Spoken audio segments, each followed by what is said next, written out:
Mayong buntag sa tanan. Time Hi, check, it's guys. 5:33. Good morning. So, Carol, sa mga itong topic karon, Carol. Kinakabahan ka ba pag may nangungumusta sa'yo? Hindi naman. Kahit ang sunod ng kumusta ay statement of intent. My intent To to ask for- a favor. Yeah, favor, monetary, ano. Ano lang yan?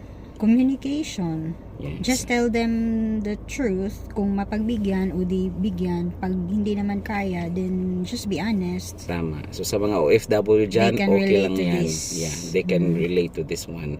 So at least na-consider ka pa rin nila na i-message At at least, kumustahin. nangangamusta sila sa'yo. Yeah.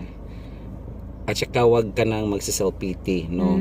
If there are times na you cannot answer their favor. Yes. Life is beautiful pa rin, no? Yes. Tama. So yun lang.